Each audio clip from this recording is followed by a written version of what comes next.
हाय दोस्तों, मैं राजा कुमार फिर एक बार आपके लिए 10 क्वेश्चन का सेट लेकर आया हूँ जो आपके एग्ज़ाम के लिए काफ़ी महत्वपूर्ण है। चलिए हम लोग सेट लगाते हैं।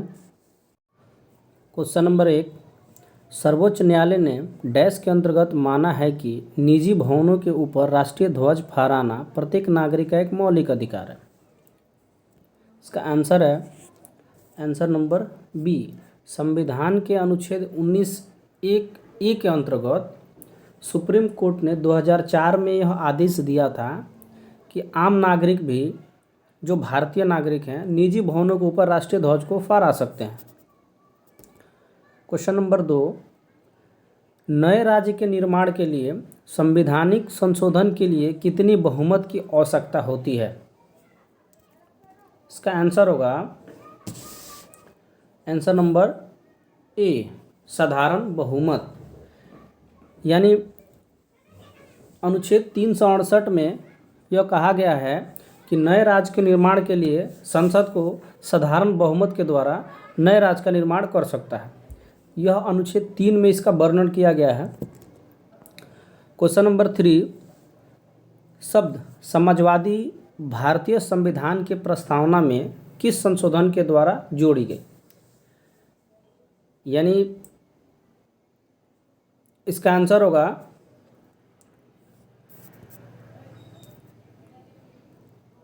आंसर नंबर ए, 42वां संविधान संशोधन।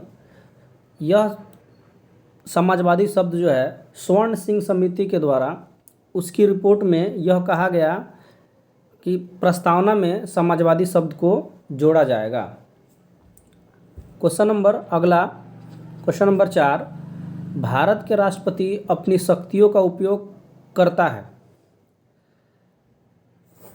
इसका आंसर होगा आंसर नंबर ए, या तो सीधे या अपने अधीनस्थ अधिकारियों के माध्यम से। यानी अनुच्छेद 53 के तहत राष्ट्रपति को यह अधिकार है कि वह जो है अपनी शक्तियों का प्रयोग जो है या तो सीधे सीधे कर सकता है, नहीं तो अनुच्छेद 74 के तहत वह प्रधानमंत्री से सलाह लेकर कर सकता है। क्वेश्चन नंबर 5, रेगुलेटिंग एक्ट किस वर्ष में पारित किया गया था? इसका आंसर होगा answer number C, 1773। Question number 6, रिक्त स्थानों की पूर्ति कीजिए।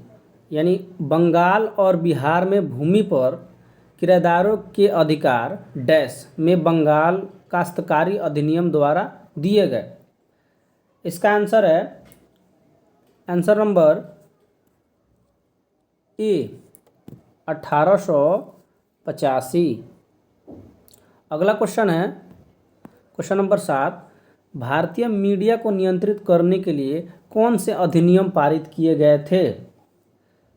इसका आंसर है आंसर नंबर ए, 1835, 1867, 1878 और 1908। अगला क्वेश्चन है, विकेंद्रीकरण प्रणाली की सिफारिश किसके द्वारा की गई थी?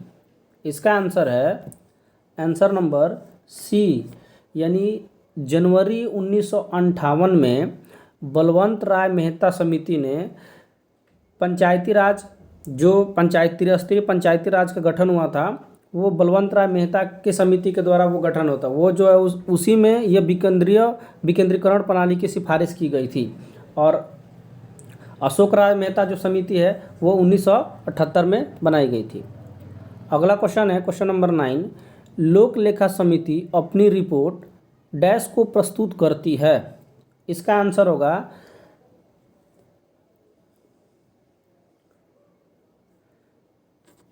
लोकसभा अध्यक्ष को, आंसर नंबर बी। यानी लोक लेखा समिति जो है वो अपना रिपोर्ट जो है लोकसभा अध्यक्ष को देती है। लोक लेखा समिति में जो होता है 22 सदस्य होता है, जो कि 15 लोकसभा के होते हैं और 7 जो होते हैं राज्यसभा के होते हैं। अगला क्वेश्चन है क्वेश्चन नंबर 10, निम्नलिखित कथनों में से कौन सा सही नहीं है?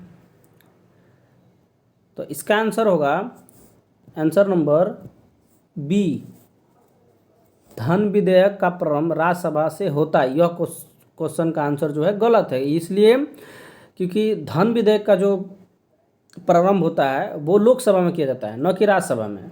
तो 10 का आंसर बी। दोस्तों हमारे यूट्यूब चैनल को देखने के लिए धन्यवाद। प्लीज़ देखने के बाद इसको आप लाइक एंड सब्सक्राइब जरूर करें।